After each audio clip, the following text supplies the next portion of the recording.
When Slovenia tried to become independent from Yugoslavia, there was a war. When Croatia did the same thing, there was a war. There was a war in Bosnia, there was a war in Kosovo. There wasn't really a big war of independence when it came down to Macedonia, now the Republic of North Macedonia.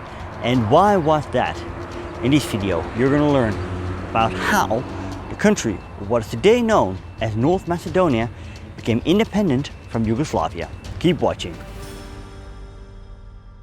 Good to have you back on the channel. If you're new, I'm Stefan, I'm a Dutch history teacher and I like to cover history for you. And if you find it interesting, well, consider subscribing, hit the notification bell and join the hustle. During the Balkan Wars 1912-1913, Ottoman rule in a large part of Europe ended. Historic Macedonia was partitioned between Serbia, Bulgaria and Greece. What is now North Macedonia was a part of Serbia before the First World War. During the First World War, Serbia became occupied by the Central Powers and Bulgaria occupied what is now North Macedonia. After World War I, the region became part of the Kingdom of Serbs, Croats and Slovenes, which from 1929 was known as the Kingdom of Yugoslavia. Now in literature it is referred to as Vardar Macedonia or just Macedonia, which angers many Greek people because technically speaking it's a geographical region and the bulk of that region is located in Greece. There's others that claim the people of North Macedonia today are Bulgarian. People probably will go all out in the comments. Go ahead. Do notice that when I in this video say Macedonia, I basically mean Macedonia that was once part of Yugoslavia. During World War II, the Yugoslav kingdom was toppled by the Axis powers and the Bulgarians gained administration over the region once again. After initial joy, the people of the region soon were disillusioned. The Bulgarians, they saw the region as rightfully Bulgarian and they treated the local population as backward Bulgarians. They acted as conquerors, were harsh and rude to the local population. Now when Bulgaria switched sides, the Germans took over and there was a short-lived pro-Nazi puppet state, but soon the Yugoslav partisans gained control over the area. Yugoslav Socialist Federation was established, comprising of 6 republics including Macedonia led by Josip Broz Tito. After Tito's death in 1980, nationalism was on the rise in the Federation's constituent republics. In the summer of 1991, both Slovenia and Croatia seceded from Yugoslavia. In Slovenia it led to a war that lasted 10 days, after which Slovenian independence was recognized. The war against Croatia lasted longer, till 1995. That was also the year that the Bosnian War ended, a war which started in 1992. But when Macedonia declared itself independent from Yugoslavia late summer 1991, Belgrade did nothing. So how did Macedonia gain independence without a fight? Because if Belgrade wanted to intervene, she could have done it. Macedonia was not able to defend itself. So when Slovenia seceded from Yugoslavia in December 1991, Macedonia saw little reason to remain part of the Federation. But what would be the consequences? Serbian nationalist Yugoslav proposed to send armed gangs to establish order if Macedonia dared to secede. And Macedonia lacked the means to put up a fight against Belgrade. According to the Yugoslav Constitution of 1974, each republic within the Federation had its own territorial defense. However, the Yugoslav army had stripped the Macedonian territorial defense forces of its armaments.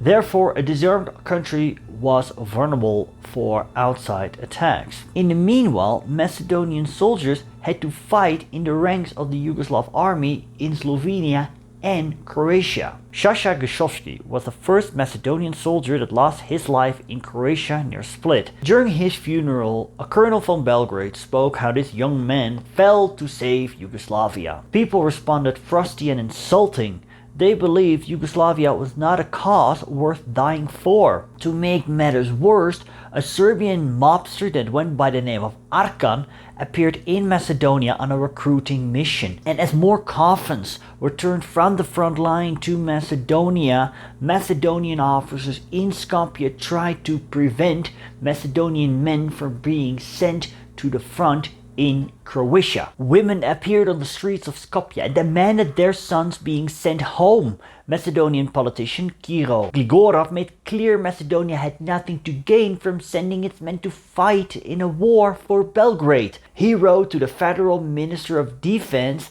and asked if the Macedonian soldiers in the Yugoslav army could be sent back to Macedonia to serve out their service there. Now, the Yugoslav army rejected this proposal and protests ensued. Now, on the 21st of August, the Macedonian Interior Ministry, they stole the recruitment list from the town hall of Skopje. Gligorov was blamed for this and accused of treason by a Third Army Yugoslav commander. The noisy, well-publicized demands for the return of the soldiers were accompanied by a rising popular demand for independence. With this background, on the 6th of August, the Macedonian Sobrani, the Macedonian Assembly, debated holding an independence referendum. The motion was supported both by the government and by the main opposition parties. There was even some support of the part of the Albanians. The area had a sizable population of Albanians. Now, the politicians in Skopje not only feared Serbia, they also feared Greece. Greece preferred Yugoslav Macedonia being under the rule of Belgrade.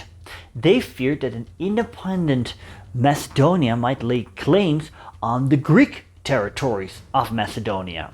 The Greek government claimed that the very name Macedonia had a Hellenic pedigree stretching back to Alexander the Great. The Macedonians, Greece warred hard with territorial aspirations on Aegean Macedonia and its port of Thessaloniki. How this tiny, impoverished, and effectively unarmed nation intended to invade Greece, a member of both NATO and the EU, was never explained. Relations became strained when Yugoslav Macedonia declared an independence referendum. On the eve of the referendum, the Greek military carried out large-scale military maneuvers near the border, and after independence was declared, Greek warplanes flew over Skopje as a show of force. The referendum was scheduled for September 8, 1991, and it contained the following question. Are you in favor of a sovereign state of Macedonia with the right to enter into a future union of sovereign states of Yugoslavia? Now, the idea behind this question was that a sovereign state of Macedonia would not necessarily mean separation from Yugoslavia. A future Yugoslav confederation seemed to be on the table.